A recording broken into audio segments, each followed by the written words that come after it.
TDP working president గా మంత్రి నారా లోకేష్ ఎంపికయ్యారు. టీడీపీ ఏపీ అధ్యక్షుడిగా పల్లా శ్రీనివాస్ కొనసాగనున్నారు.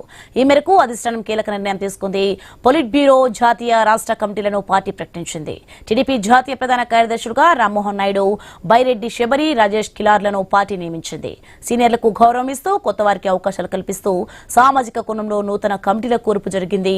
విధేయత, కష్టపడే తత్వం, అనుభవం లెక్కించి అధిష్టానం పదవులు ఇచ్చింది. నామినేటెడ్ పదవుల్లో అవకాశాలు రాని వారికి పార్టీ పదవుల ద్వారా న్యాయం కల్పించింది.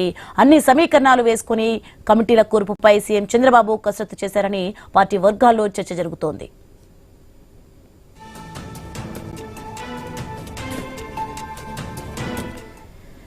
ఇక 29 మందితో పొలిట్ బ్యూరో, 31 మందితో జాతీయ కమిటీ, 185 మందితో రాష్ట్ర కమిటీ కూర్పు జరిగింది.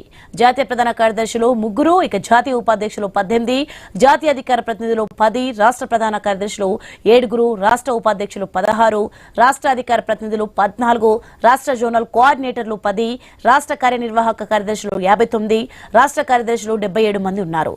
ఓ మండల పార్టీ అధ్యక్షురాలికి, ఓ క్లస్టర్ ఇన్ఛార్జ్ కి నేరుగా పొలిట్ బ్యూరోలో చోటు కల్పించారు. ఇక రాష్ట్ర కమిటీలోని 185 మందికి గాను 50 మంది మహిళలకు చోటు దక్కింది. పొలిట్ బ్యూరో జాతీయ కమిటీలోనూ మహిళలకు సముచిత స్థానం కల్పించారు.